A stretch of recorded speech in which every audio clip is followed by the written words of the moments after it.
Every day begins with a need to move with purpose. For every dream that needs delivery, now one app brings it all together. Supercab, move smart, ride safe, supermarket, groceries, gadgets, everything. Supercash, airtime, bills, transfers, done. Super logistics, fast, secure, right to your door. It's more than an app. It's your movement, your market, your money, your connection, all in one place. Supergo, one app for services endless. Download Supergo today. Live free, live fast, live smart. No time to shop, no stress.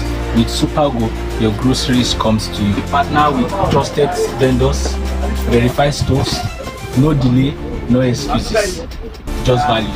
Supergo Supermarket, your market now in your hands. With Supergo, your ride is comfortable, easy and convenient. Supergo is more than an app. It's a movement. Moving people, powering threats, delivering value.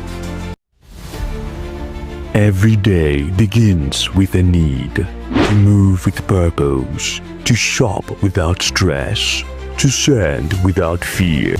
Powering threats, delivering value.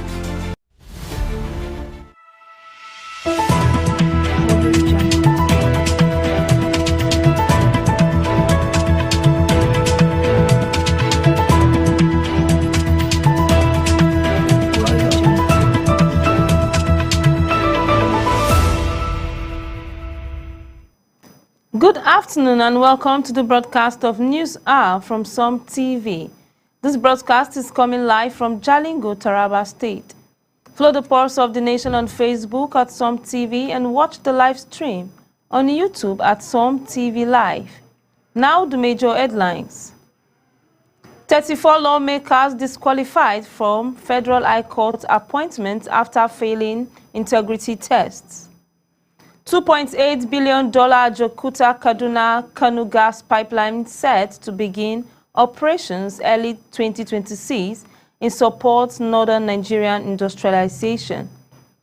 Aliko Dangote announces lower petrol price and 1 trillion naira education initiatives following meetings with President Tinubu. I am Esther Oka-Steven, now the news in full. On a national note, 34 lawyers nominated for Federal High Court appointment were disqualified after failing integrity tests under new National Judicial Council guidelines. Of 62 shortlisted candidates, only 28 cleared the screening, reflecting ongoing reforms amid a strengthening transparency, integrity, and public trust in Nigeria's judiciary. Meanwhile, NNPC Limited CEO Bayo Ojulari revealed that rising competition in Nigerian downstream petroleum sector will ultimately benefit consumers despite current market pressures. He reported that oil production reached over 1.7 million barrels per day in 2025, while gas output exceeded 7 days, projecting 1.8 in 2026. Ojulari reaffirmed President Tinubu's target of 2 by 2027 and $30 billion investment by 2030.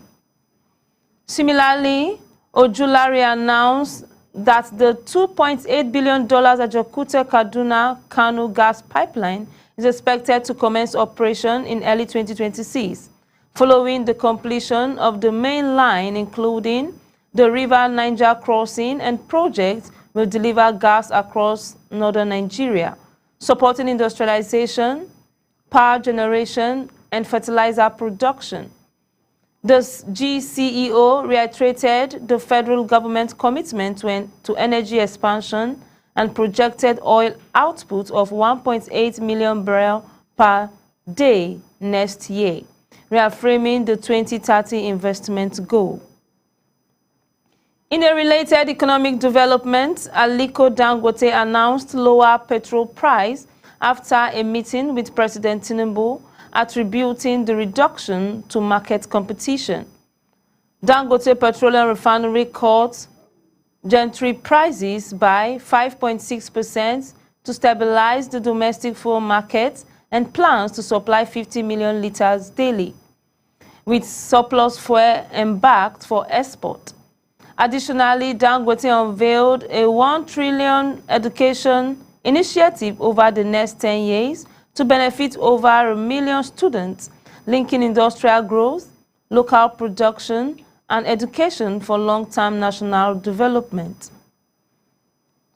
Turning to national security, Chief of Army Staff Lieutenant General Wahidi Shaibu assured personnel of improved welfare and intensive security operation in 2026.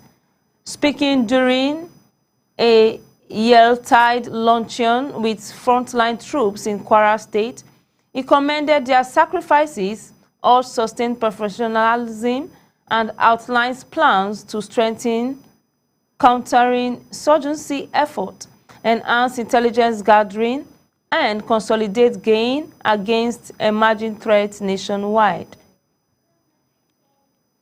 In continuation of security discourse, the Pentecostal Fellowship of Nigeria, PFN, called on Nigerians to support the joint federal government-U.S. fight against insecurity.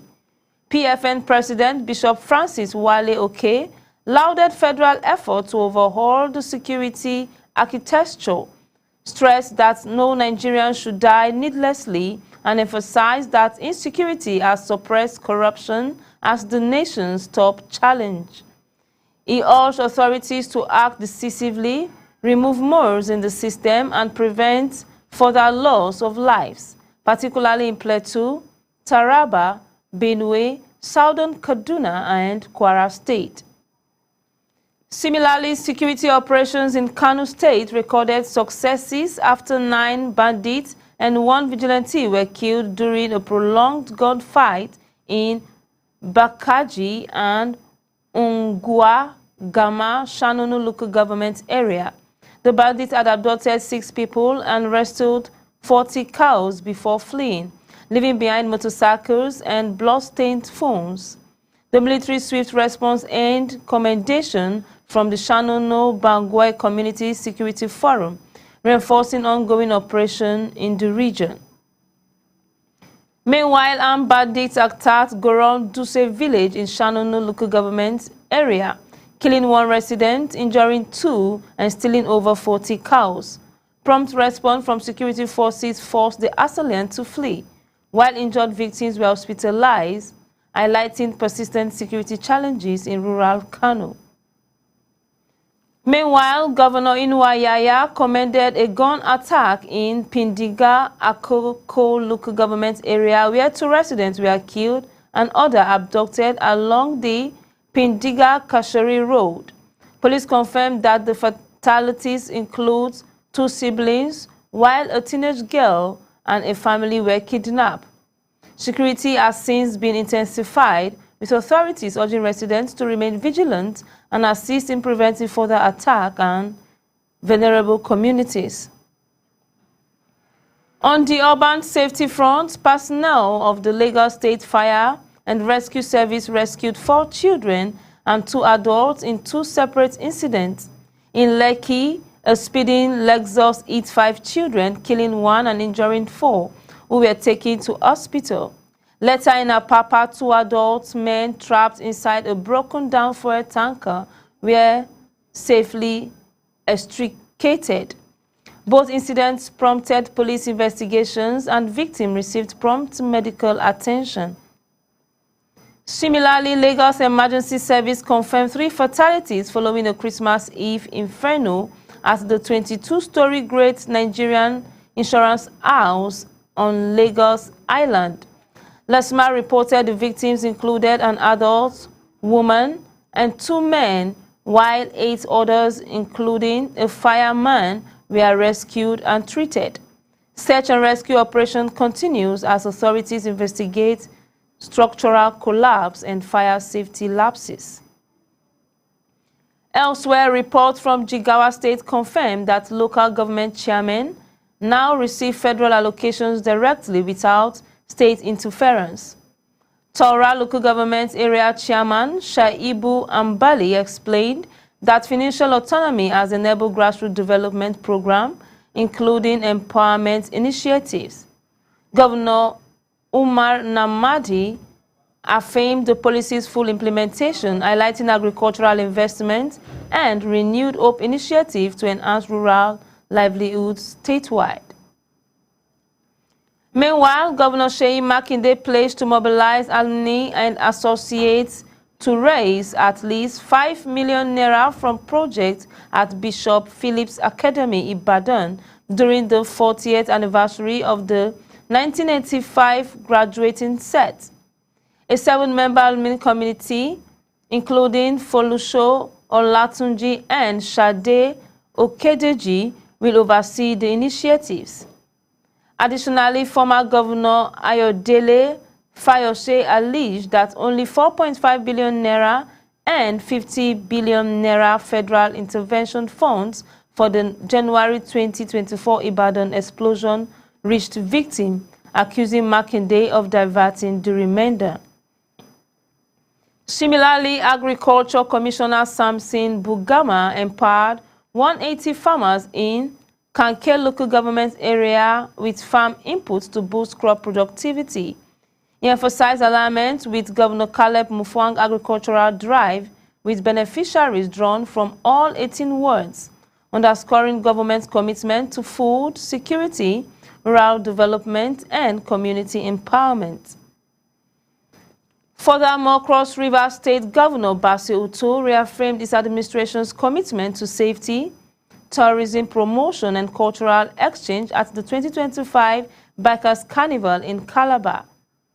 In Osun State, lawmaker Adewumi Adeyemi empowered over 300 constituents through his Skill of Wealth Empowerment Scheme, valued at about 100 million naira, including cash grants, work tools, and mobile shops for persons with disabilities, reflecting dedication to grassroots development and social inclusion.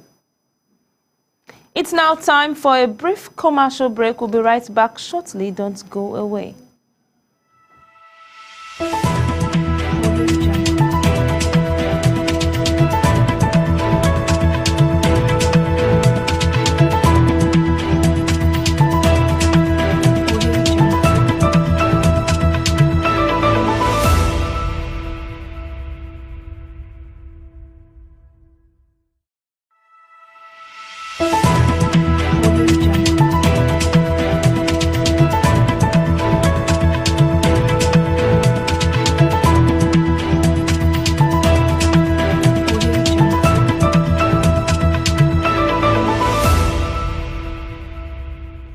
Africa, a land of growth, rhythm, and resilience. Where every thread of the fabric tells a story. Every beat of the drum echoes heritage. And every voice carries the soul of generation. We are Africa, bold, beautiful, and timeless. At Sun TV, we don't just tell African stories. We celebrate it in every color, sound, and tradition. From the past that shaped us to the future we proudly define. Sun TV, Africa, seen, heard, celebrated.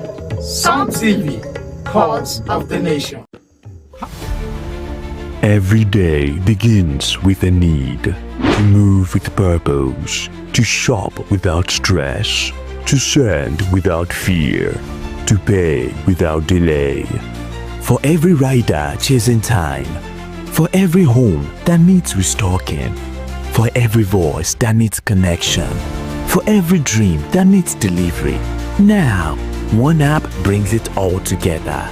Supercab, move smart, ride safe, supermarket, groceries, gadgets, everything. Supercash, airtime, bills, transfers, done. Super logistics, fast, secure, right to your door. It's more than an app. It's your movement, your market, your money, your connection, all in one place. Supergo, one app for services endless. Download Supergo today. Live free, live fast, live smart. No time to shop, no stress. With Supergo, your groceries comes to you. Partner with trusted vendors, verified stores, no delay, no excuses. Just values. Supergo Supermarket, your market now in your hands. With Supergo, your ride is comfortable, easy, and convenient. Supergo is more than an app. It's a movement, moving people, powering threats, delivering value. Every day begins with a need to move with purpose, to shop with a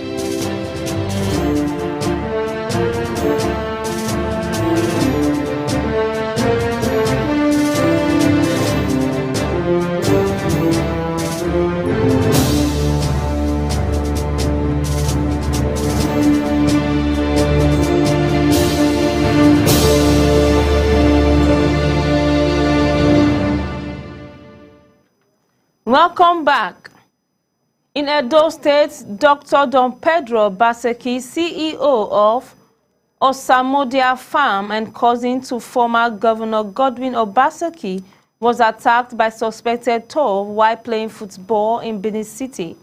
Assailants accused him of being an enemy of the Oba, but palace chiefs intervened to ensure his safety, highlighting tensions surrounding local authority during the League Festival. In Rivers State, APC youth leader Honorable Innocent Ajelu noted defections from PDP and LP to APC, attributing moves to President Tinubu's leadership and political stability. Meanwhile, Ogun State Governor Dapo Abiodun pledged a peaceful transition at the end of his term in 2027, highlighting infrastructure projects, agricultural empowerment, and staff's bonuses. In Nasarawa, Governor Abdullahi Sule lauded Tinubu's economic reforms, citing industrialization and investment growth. Finally, from Kebbi State, the Publicity Committee for the 2026 Yori Regatta Cultural Festival requested media support for coverage, scheduled for 4th to 7th February under Emir Dr. Mohammed Zanyanu Abdullahi. The festival aimed to showcase local culture, agriculture, and resources while attracting dignitaries and promoting tourism nationwide. That's all for now. Follow us on Facebook at Some TV and subscribe on YouTube at Some TV Live for breaking news, in-depth reports, and expert analysis. I am Esther Oka Steven. Thanks for watching.